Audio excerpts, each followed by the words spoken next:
A history of Christmas sounds like a fairly simple undertaking, from nativity to church to family to commerce. It's a story of solemn beginnings, followed by a cozy, warm middle, and then the chill of cold, hard cash at the end.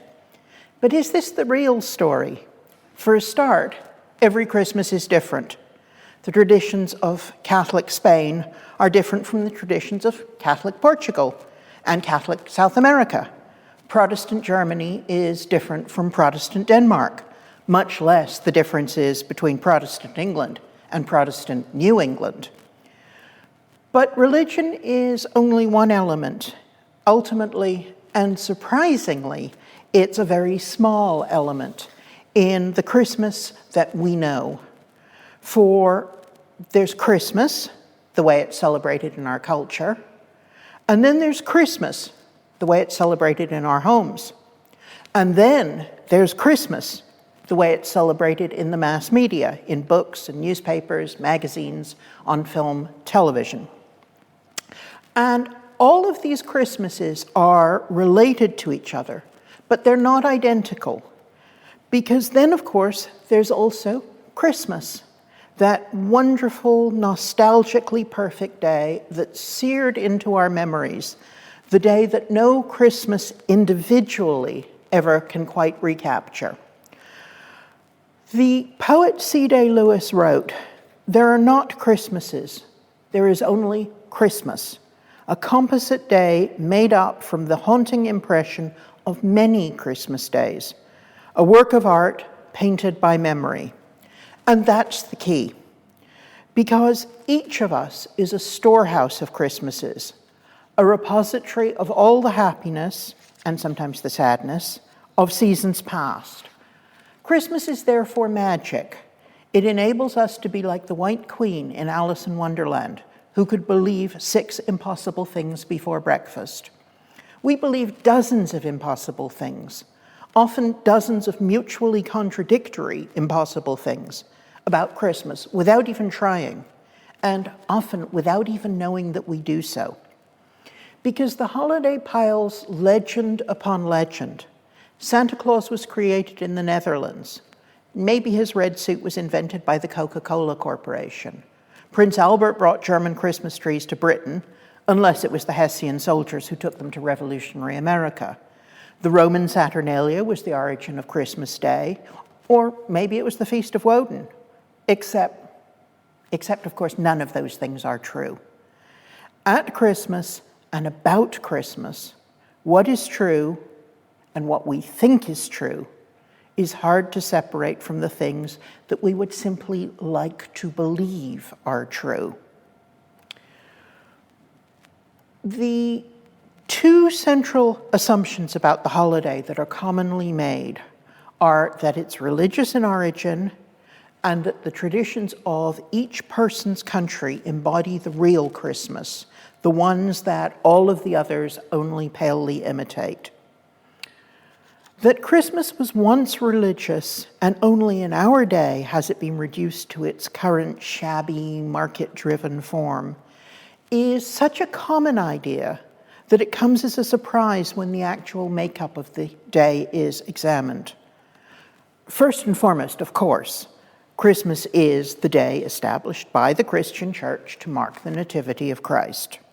Today, therefore, we generally assume that the old Christmas, the real Christmas, the past Christmas, was a deeply solemn religious event that our own secular capitalist society has sullied.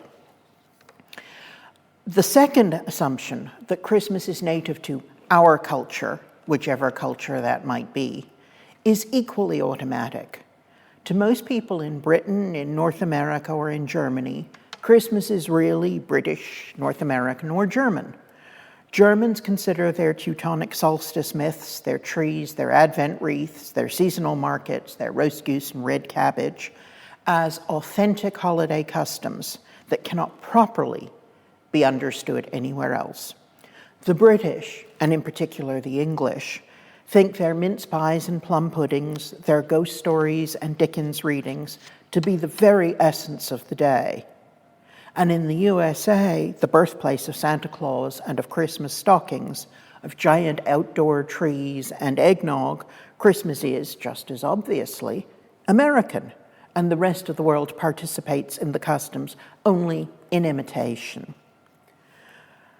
And yet, even when we consider our Christmas to be the true one, we, most people in the West today who celebrate Christmas, in reality, we don't stick to our customs either, but we practice this amalgam of traditions drawn primarily from the Anglo-American world and the German-speaking lands.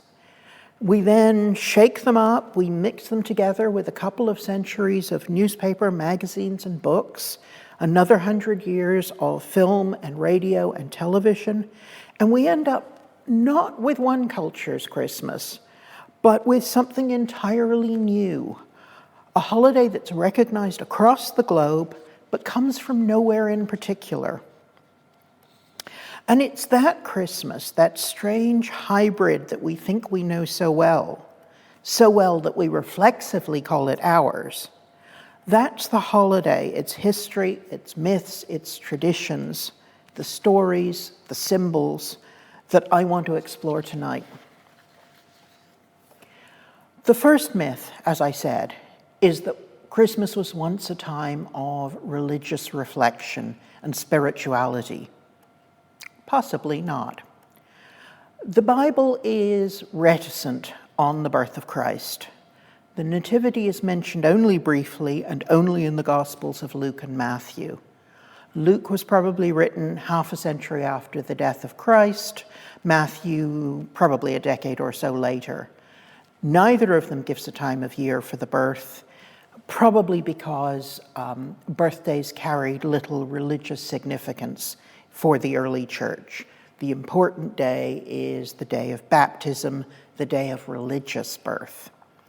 So 200 years before the first known Christmas in the 2nd century, the Eastern churches instead marked the 6th of January as Epiphany, a Greek word meaning showing forth, indicating the day that Christ's divinity was revealed to man. And at least among some Egyptian Christians, probably the day that marked Christ's baptism, although we don't know why that date was chosen. It was 1312 when Christianity was established as the official religion of the Roman Empire, and the establishment of Christmas as a church festival followed not long after that, when Julius I, the Bishop of Rome, decreed that Christ's nativity was to be observed on the 25th of December. Even so, from the very beginning, Christmas seemed determined to break away from religion. Sometime before 389, the Archbishop of Constantinople already found it necessary to rebuke his flock, warning them against dancing and feasting to excess, which was occurring on the holy day. Nobody warns people about things that aren't happening.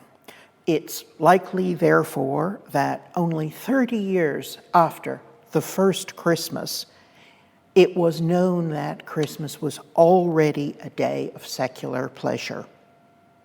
And so it continued through the centuries.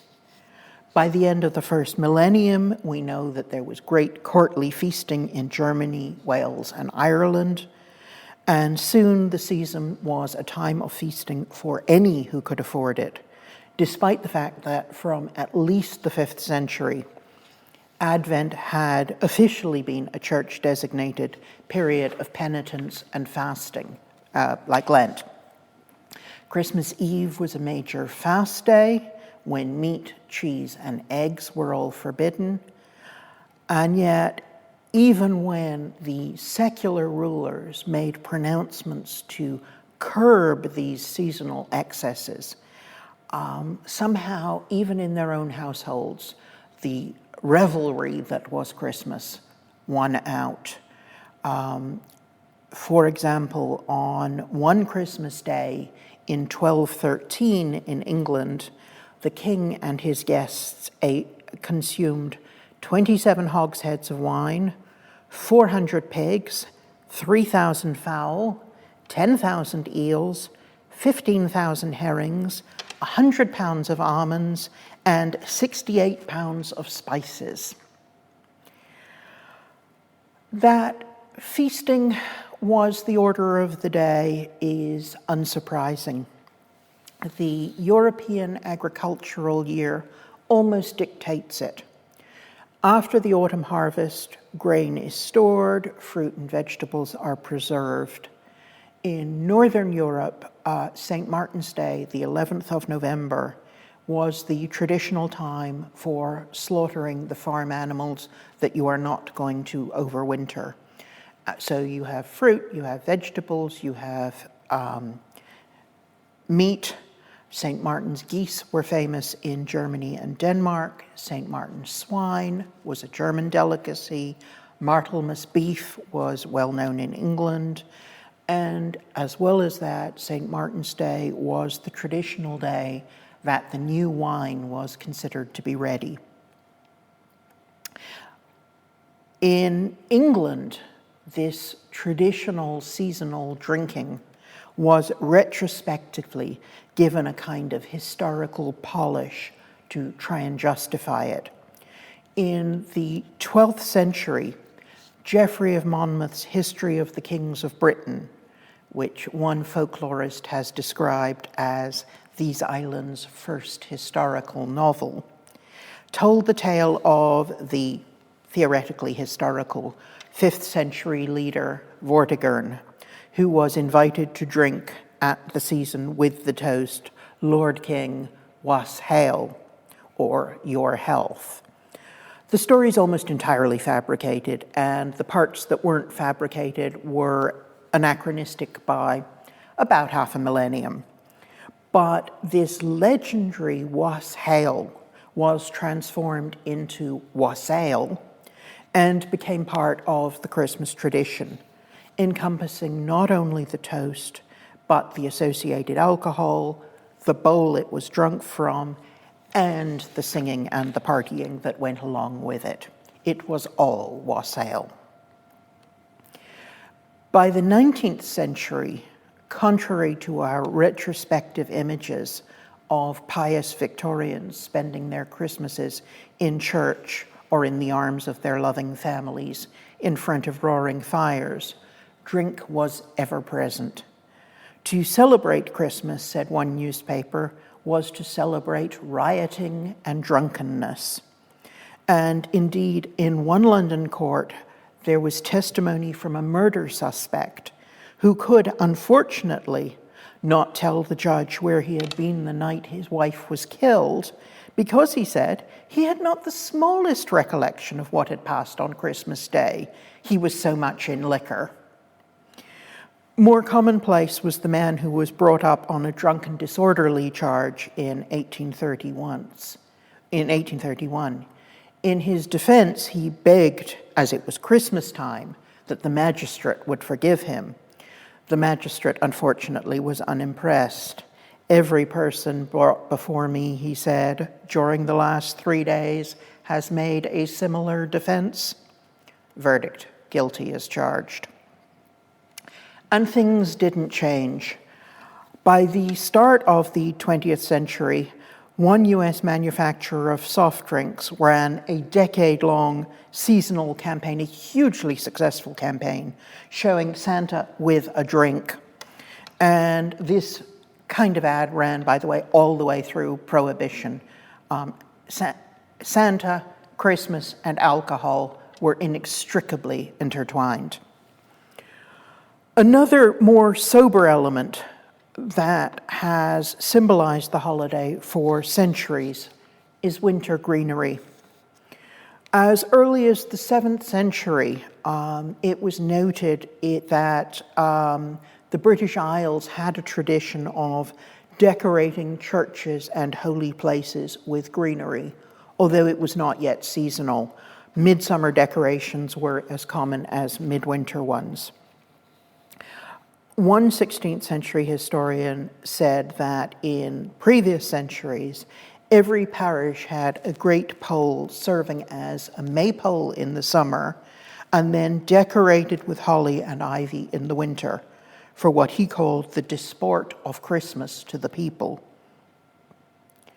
This was not a Christmas tree as we know it, but it could be considered a precursor because an association between trees and Christmas had already emerged in Germany. This initially grew out of a dramatic genre known as paradise plays. Christmas Eve is the feast day of Adam and Eve, and these plays opened with a scene set in the Garden of Eden. And of course, in midwinter in Germany, you are not going to have an apple tree with leaves to represent the tree of knowledge. So instead, an evergreen was erected, and it had apples tied to its branches. After the plays went out of fashion, these paradise trees, as they were called, continued to be erected in public places in the German-speaking countries. We know that as early as 1419, a Freiburg city guild erected a tree decorated, we're told, with apples, tinsel, and gingerbread. The first indoor decorated tree that we know of arrived in 1605 in Strasbourg, in the region that was by then the center of the Christmas tree tradition. It was, we're told, covered with paper roses, apples, gilded sweets, and sugar ornaments. And it was what a few years later would be given a new name, a Weihnachtsbaum, or Christmas tree. This German tradition traveled to England and North America in the 18th century. In 1789, the husband of a lady-in-waiting to Queen Charlotte, the German wife of George III, suggested putting up what he called an illuminated tree, according to the German fashion. But his wife wasn't sure about it. "I thought our children too young to be amused at so much expense and trouble," she said, speaking for many parents. "And besides," she said, "all our friends are away." So it sounds like she and her husband had experience of these trees already, although it's only in 1800 at Windsor that Queen Charlotte erected the first tree that can be positively dated in Britain. 2 years before, in 1798, the poet Coleridge had visited a North German home on Christmas Eve, and he had watched as a family ceremoniously lit the candles on their tree and then exchanged presents, both of which were customs he was unfamiliar with, and which he described very carefully in an essay which was, in the 1820s and 30s, reprinted over and over in the press, popularizing this ceremony in both Britain and the New World. And in Philadelphia, if this later image is to be believed, members of the German community were already erecting trees on the holiday by 1809. This is a watercolor by Lewis Miller, a Pennsylvania folk artist. You can see there it's dated 1809. Miller himself would have only been 13 at that date, so the assumption is this is his later illustration of a Christmas in 1809. But we can see here there is a decorated tree with fruit and some kind of paper decoration and little bowls of something, and it says Christmas tree, so there's no doubt about what it is. The naked child under the table is more mysteriously labeled a Christmas gift. Whether that's a nativity reference or maybe just a child who was born in December, we don't know. The German custom spread more widely when, in 1848, the Illustrated London News published an engraving of Victoria and Albert beside a tabletop Christmas tree at Windsor. And this single image cemented the Christmas tree in the public consciousness so strongly that by 1861, the year of Albert's death, it was firmly reported, and often still is, that this German prince had transplanted the custom to England with him when he married. In the USA, the engraving was rendered more democratic when, 2 years after that Illustrated London News publication, Godey's Ladies' Book, at that time the best-selling magazine in the country, reprinted the engraving after carefully removing Victoria's jewelry and Albert's sash and medals, as well as, somewhat oddly, his mustache, and reducing the number of presents under the tree.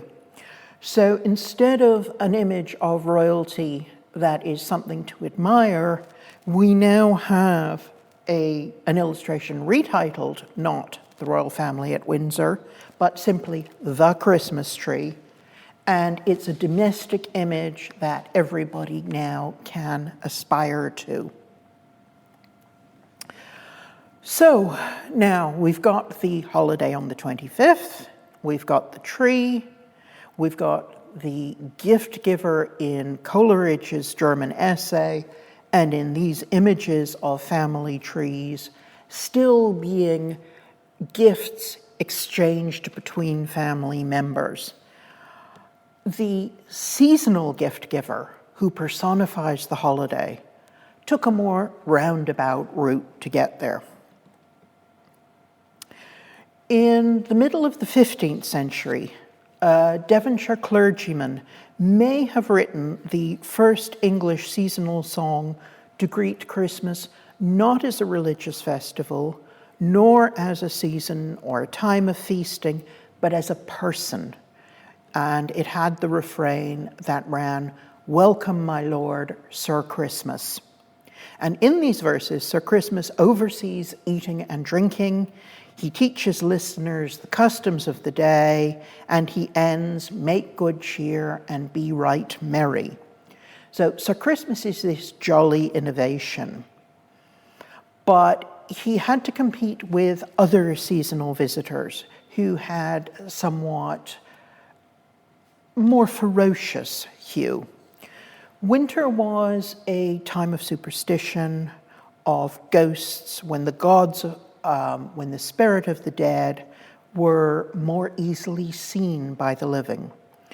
All Saints' Day and All Souls' Day, the 1st and 2nd of November, may have evolved out of days when the dead were worshipped or appeased.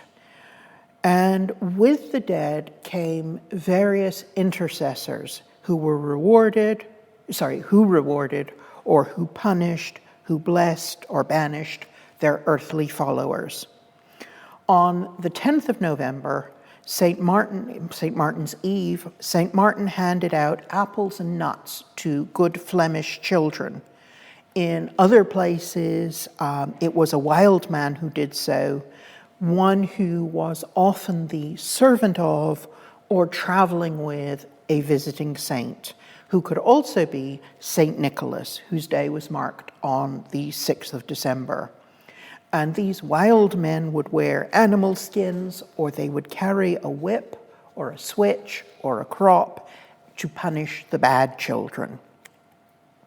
Whoever he was, the wild man was ferocious.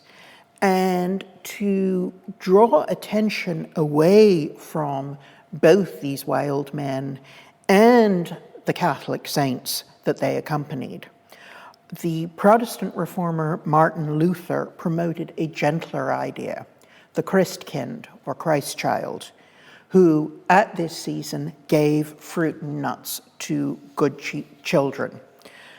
German speakers also welcomed, however, the Weihnachtsmann, the Christmas man, as well as the saints in Catholic German-speaking areas, as did, of course, the Dutch. giving birth to the most famous gift bringer in the West over the past 2 centuries, Santa Claus. Or maybe not. The standard story of Santa Claus runs as follows. St. Nicholas was a 4th century bishop of the Lycian Greek town of Myra in what is now Turkey, although it's only in the 13th century that his story really becomes established. At that date, the bishop was said to have tossed 3 bags of gold through the window of the house of an impoverished nobleman to provide dowries for his daughters so that they would not be sold into prostitution, which was actually quite nice of him. A later legend told of the saint foiling the plot of a wicked innkeeper who planned to murder, cut up, salt, and then cook 3 schoolboys so that he could feed the travelers at his inn. And still later, he was said to rescue ships stranded at sea in winter storms. So, drawing on these themes, St. Nicholas over time becomes the patron saint of sailors and also and especially of children. His Saint's Day, the 6th of December, becomes the day on which school children were rewarded or punished for their year's work, and then they were given a holiday, and his attributes include a big sack to represent the bags of gold in the older story. By the 16th century in the Netherlands, on the eve of his Saint's Day, figures dressed as St. Nicholas went house to house to examine the children, rewarding those who had been good with sweets and those who had been bad with switches or with lumps of coal. And from there, the story continues. Dutch emigrants to New Amsterdam, later New York, took St. Nicholas with them, and their version of the saint's name, Sint Nicolaas, was rendered by the city's English-speaking population as Sinterklaas, then corrupted to Santa Claus, to be immortalized in Clement Clarke Moore's 1823 poem, A Visit from St. Nicholas, which is better known by its opening lines, "'Twas the night before Christmas, when all through the house not a creature was stirring, not even a mouse. The stockings were hung by the chimney with care, in the hopes that St. Nicholas soon would be there." Except that here we must stop and rewind, because almost nothing in this story actually happened. It's unlikely that the 4th century Bishop of Myra ever existed. The first mention of him comes about 200 years after he supposedly lived. And then by the 16th century, although he was seen in the Netherlands every December, it is remarkably difficult to get him from there to North America. Because from 1624, the North American Dutch colony was governed by a treaty with the Dutch Republic, the 7 Dutch provinces that had freed themselves from Habsburg domination. And the official church of these New World territories was the Protestant Reformed Church, which permitted no recognition of saints nor of saints' days. Furthermore, while the territory was politically and legally Dutch, its inhabitants were as ethnically mixed as present-day New York is. And of the region's approximately 3,500 residents, as many as 2,000 may have been English, and many more were German or Scandinavian. So by the end of the 17th century, as little as 2% of the population of the city was actually Dutch. So no saints' days, Dutch traditions practiced by no more than a tiny minority. Instead of deriving from folklore, therefore, or quaint colonial customs or religion, the American emergence of Santa Claus was facilitated, and possibly more, by a merchant named John Pintard. In 1804, Pintard was one of the founders of the New York Historical Society, which took St. Nicholas as its emblem and held an annual St. Nicholas Day dinner, possibly as a nod to Pintard's Huguenot heritage. Many American Huguenots originated in the Low Countries, where the cult of Nicholas was particularly prominent. At this same time, a young writer named Washington Irving was drawing on New York's Dutch history for political satire in a burlesque he called A History of New York, contrasting what he presented as a kindler and gentler old world of New Amsterdam with the hustle and bustle of modern New York.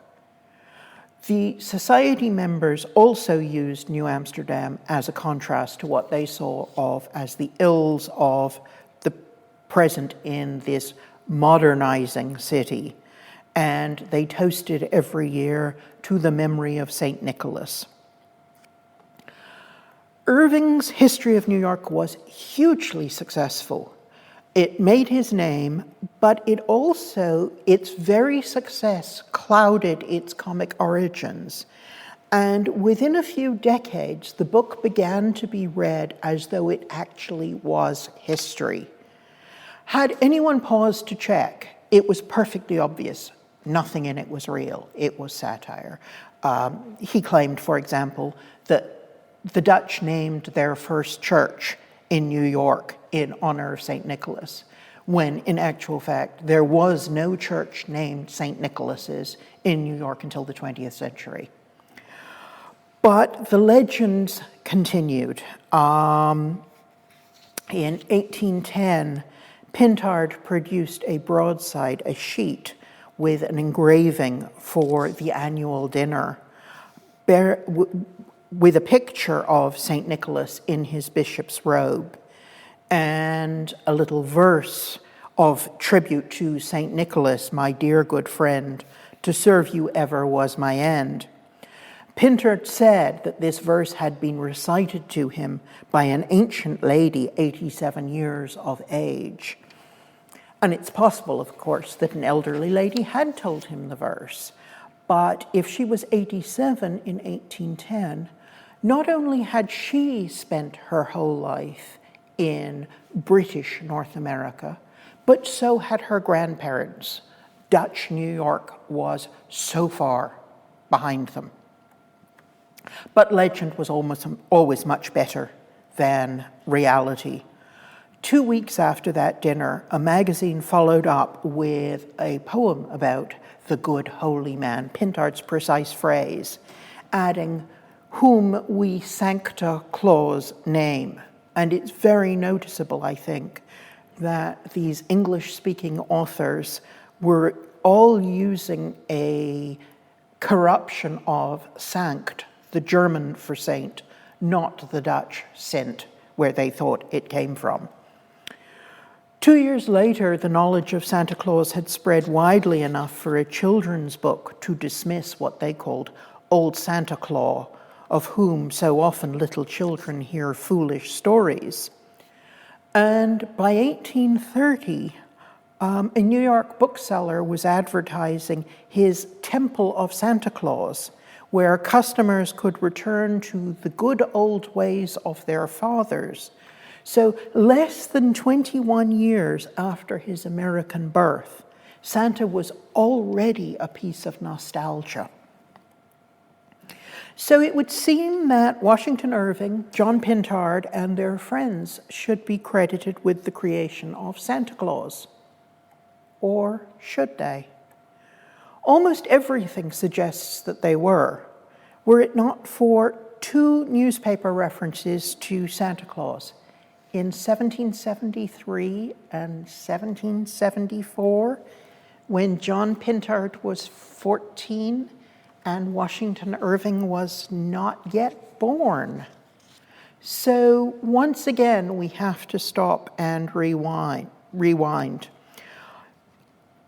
In 1773, that newspaper, Rivington's New York Gazetteer, reported that last Monday, the anniversary of St. Nicholas, otherwise called Santa Claus, was celebrated at Protestant Hall.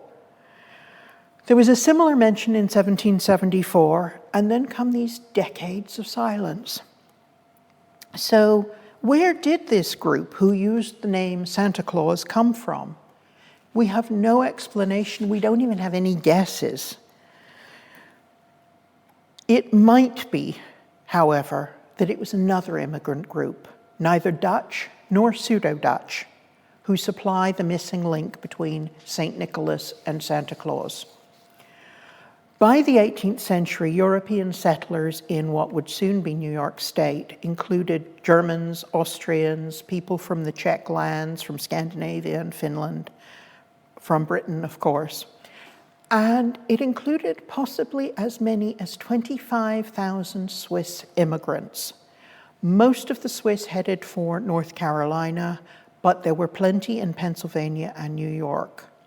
They mostly came from their country's German-speaking regions, which becomes of interest to Santa Claus historians when we learn that two dialect names for St. Nicholas in Switzerland were Samichlaus and Santi-Claus, both of which sound far more like Santa Claus than the Dutch Sint Niklaas does. In some regions of Switzerland, Samichlaus makes seasonal appearances, traveling through the mountains on St. Nicholas's Day from at least the 17th century. We can't be certain, of course. What we can say is there were Swiss immigrants in New York. They came from the part of the world where Samichlaus visited, and it's possible that this is the ancestor of Santa Claus, transmitted via Rivington's Gazetteer. And the one thing that we do know is that John Pintard owned a copy of this newspaper where Santa Claus is mentioned. We can see it. It's his own newspaper. It now belongs to the New York Historical Society. We don't, of course, know whether he read it, but we do know he owned it. So the elements are now coming together. We have Santa, we have trees, we have feasting, we have drinking. What's missing at the moment are Christmas carols, the music that goes back to the earliest celebrations, right? As always, not so fast. There was early Christmas music dating from the 4th century. It was written by churchmen, for churchmen, and it concerned the theological implications of the Nativity. It was not, shall we say, widespread. It was not something that was known. We have to fast forward the best part of a millennium before we get to anything like the carol as we know it. As late as the 12th century, a carol was a secular French song, accompanied by a dance, to be sung in springtime. And indeed, this origin can still be seen in the way that we don't tend to say carols, we say Christmas carols, even though we have carols at no other time of the year. At any rate, in the 13th or 14th century, Christmas carols, as opposed to church music, begins to appear, first using Latin verses, and then slowly the languages of each country. While many European carols focused on the Nativity, the English, as we are now getting used to, began as they meant to go on, and the earliest English carol we know of was a drinking song. By the end of the 17th century, carols were everywhere. In Germany, Vom Himmelhoch had been written by Martin Luther himself, and parts of O Tannenbaum were written. The music, the words we use are 19th century. New France had its first indigenous language carol written by Jean de Brébeuf in Huron, in which Jesus lies in a birch bark lodge as the great chiefs come bearing beaver pelts. Britain by this time had Deck the Halls with Boughs of Holly and We Wish You Merry Christmas, and Even While Shepherds Watch Their Flocks by Night, written by Nahum Tate, who is more famous to literature as the man who rewrote King Lear to give it a happy ending. But on the whole, Christmas carols were disregarded. They were music of the people, they were of the street, and they were the songs of the working classes. And for that reason, they were pretty well disregarded. They just weren't respectable enough for the middle classes. In 1826, one of the very first anthologies introduced carols to middle-class readers as though they were completely unknown. And after giving a very complicated and, as we're now getting used to, entirely fabricated derivation of the word carol itself, the author gestured to an equally fabricated church history. But, he added hastily, he would confine himself to what he called domestic usages. And in reality, of course, he had to, because there was no church history for the carol. So instead, the author made one up. He took what was secular and he made it religious. And more importantly, he took what was working class and he made it middle class. He took what came from the streets and he turned it into something domestic. And over the coming decades of the 19th century, this continued to be the path. People rejecting, middle-class collectors rejecting popular carols as being against all morality and good taste. The same thing happens in North America. The 19th century African-American spirituals, like the well-known 19th century one, Go Tell It on the Mountain, all of these had to wait until the 20th century to gain recognition. The way that was found of middle-classing these songs was to incorporate them into church services.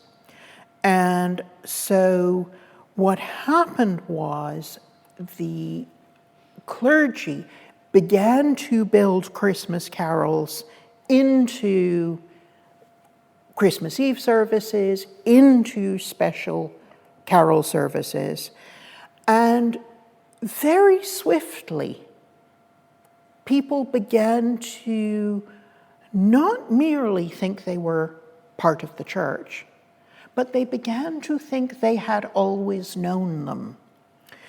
One man remembered his childhood, one man in the 1860s, remembering his childhood, recalled that they sang what he called the ancient carols of England, including, he said, O Come All Ye Faithful, which in reality hadn't even been translated into English when he was a child. In 1903, a magazine commended Oxford University for keeping alive what it called the Ancient Carol Service, complete with Christmas tree and excerpts from the Messiah. So here you go, carols, tree, Messiah. 3 customs, none of which dates back more than 100 years, all now being called ancient. And in a similar way, in 1880, a bishop in Cornwall created a new Christmas Eve service that incorporated carols in it. It was very popular. It was copied by many churches, including in 1918, the chapel of King's College, Cambridge.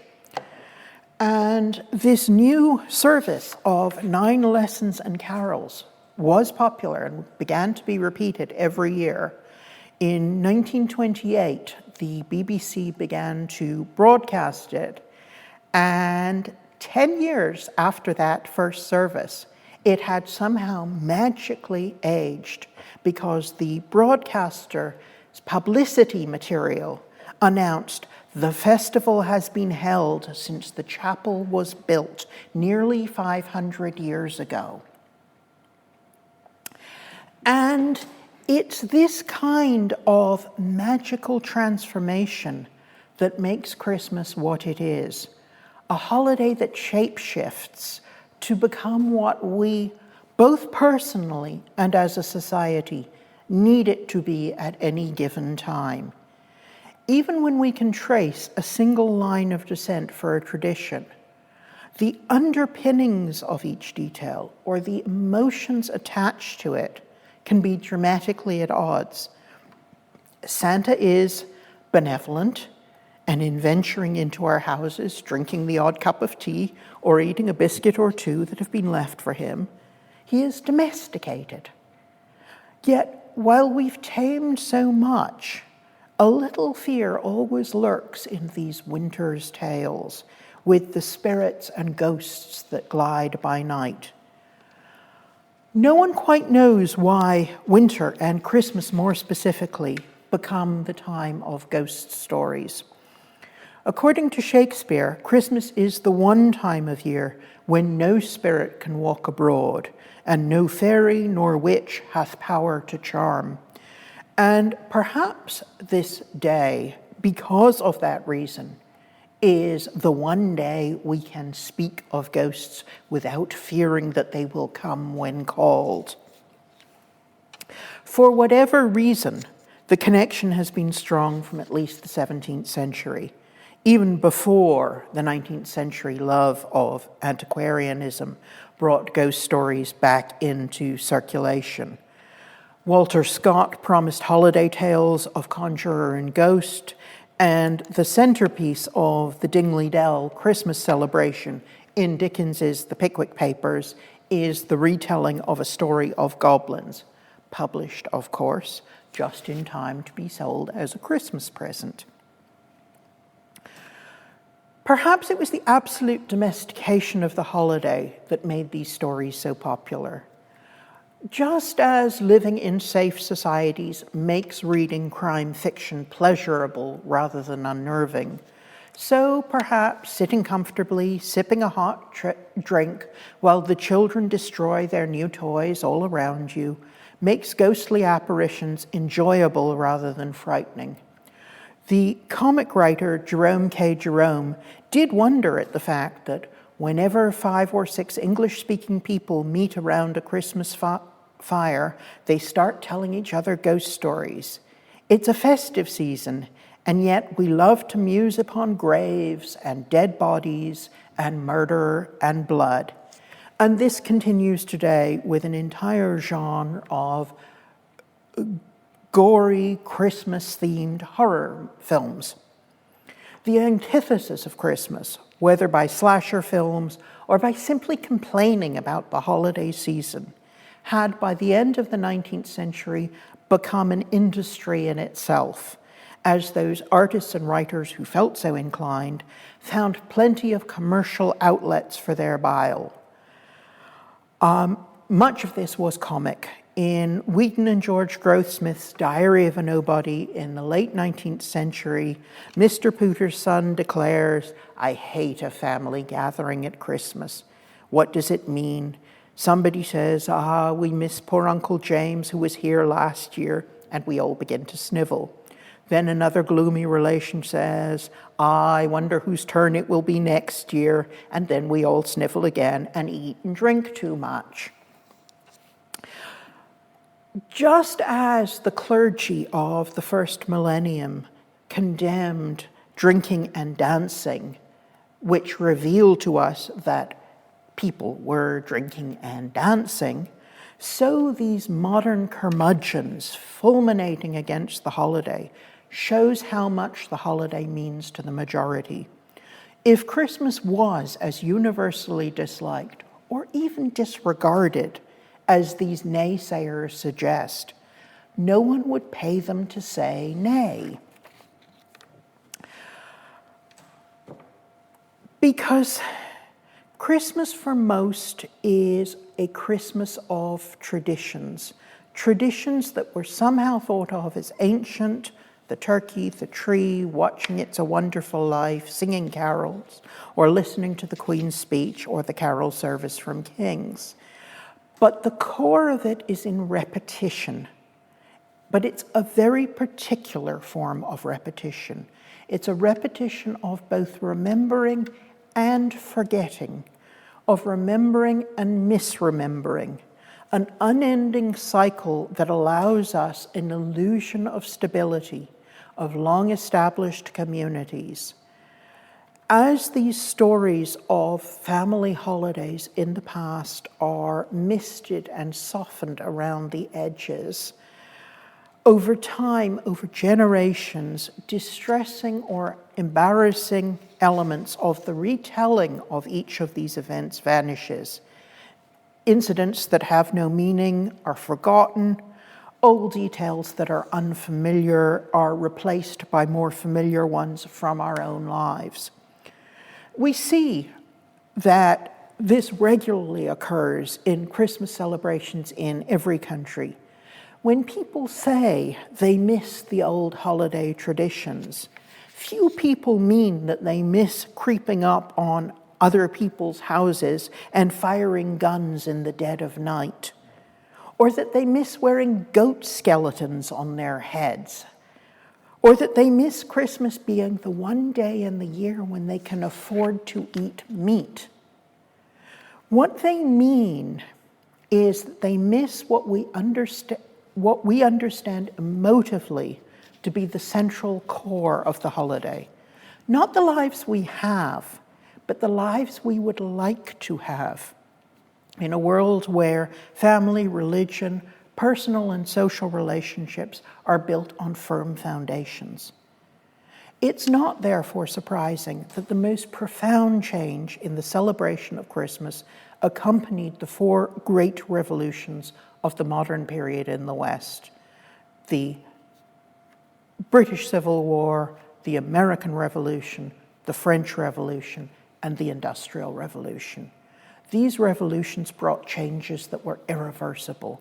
Industrialization, modernization, urbanization, all contributed to a communal desire for a past, for a place and a time that never existed, a place where we are all loved and protected and cherished. The rituals of Christmas allow us to believe, if only for one day a year, that that world exists. And the real magic? By repeating the rituals, we can go back there every year. Christmas is not only nostalgia for our childhoods, or those we've read about or seen in films and television. It's a conflation of all of those Christmases, a pick and mix collection of traditions, emotions, and rituals. Ultimately, we need to believe that Christmas is, as Scrooge's nephew Fred tells him in A Christmas Carol, a good time, a kind, forgiving, charitable, pleasant time. The only time I know of in the long calendar of the year when men and women seem, by one consent, to open their shut-up hearts freely and to think of the people below them as if they were really fellow passengers to the grave and not another race of creatures bound on other journeys. And therefore, Uncle, though it has never put a scrap of gold or silver in my pocket, I believe it has done me good and will do me good. And so I say, God bless it. Thank you.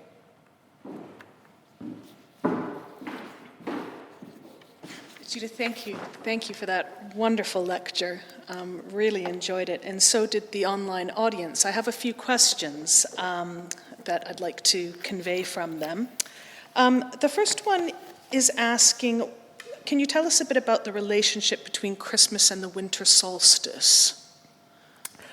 The connections between Christmas and the winter solstice as a season and as a Roman holiday are strong. Christmas was originally on the day of the solstice itself. According to the Julian calendar, the 25th of December was the longest day of the year. What happened was, as we know, the Earth revolves around the sun, not 365 days for a revolution, but 365 and a quarter. So what happened was Easter, which is calculated from the vernal equinox, began to go badly out of sync. And to pull Easter back to where it needed to be, they moved the vernal equinox. And because they moved the vernal equinox, automatically the winter solstice moved 4 days as well. So the Christmas and the solstice originally were planned to be in tandem. There are 3 holidays from the Roman Empire which Christmas as a holiday draws on various traditions. One earlier in December, the New Year holiday, and then the Christmas Day itself, which is linked to the Mithraic religion, about which we are certain of very little. But we do know that the 25th of December was the day of the unconquered sun, the birthday of the god Mithras.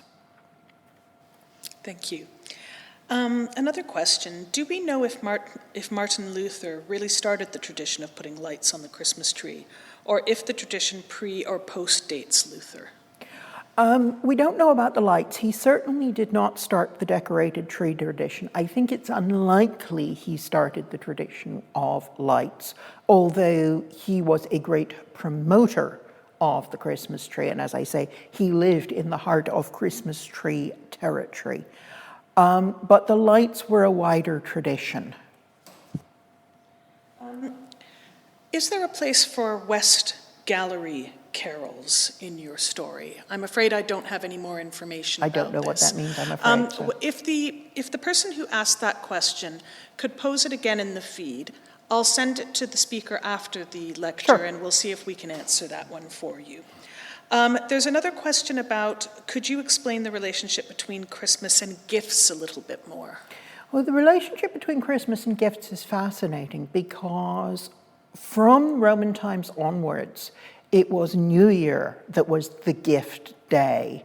And indeed, as late as the 19th century, Queen Victoria continued to give gifts on New Year's Day, not Christmas Day. But in England and many other countries before the 19th century, gifts worked in the opposite direction. We now expect to mostly give gifts downwards in the social scale, whether it's to children or to as Christmas tips and so on. We give to people who have less. In England, traditionally, gifts went upwards. So the great lords and the great clergy gave the monarch presents. Tenants gave their landlords gifts. It was an upward, please remember me kindly in the following year kind of thing. And it's only in the 19th century that we begin to have gift giving as we know it, downwards and on Christmas Day, not New Year's Day. Thank you. There is one more question. I think you may have addressed this in your lecture, but let me ask it. One of our audience members has said, I heard that in America, giving presents originated in Dutch Manhattan when Dutch children received candy in their shoes or stockings on St. Nicholas Day. The English children wanted something similar from their parents and thus began evolving the moving it to December 25th and Santa Claus. Is this untrue? Pretty much, yeah. I mean, I did cover it mostly. I think probably the question came in before I dealt with it. The tradition of giving sweets, it is part of the harvest tradition, it is part of the winter tradition, and it's part of the New Year tradition. Thank you. And thank you to our audience for joining us for this wonderful lecture. Thank you for the lecture again. Judith, I would like to ask the audience, or to let them know, that we will be having our final lecture of this term, of the autumn 2020 term, tomorrow. And this is being given by our visiting professor of music history, Jeremy Summerlee. He will be speaking about Boris Ord's King's College carols. And Judith talked a little bit about the King's College carols in her lecture. If you're interested in pursuing this further, Jeremy's lecture tomorrow is the final one in a series on carols from kings. So you can see the previous recordings of his previous lectures via the website. I also wanted to encourage you to have a look at the website and see what's on offer for spring 2021. We'll start lectures again on the 5th of January with Sarah Hart, our professor of geometry, speaking to the mathematics of bell ringing. And following that, our visiting professor of medical education, Roger Kneebone, will be discussing what surgeons can learn from polar explorers and fighter pilots. So please join us. We're hoping to see you tomorrow evening and again in the new year ahead. Thank you.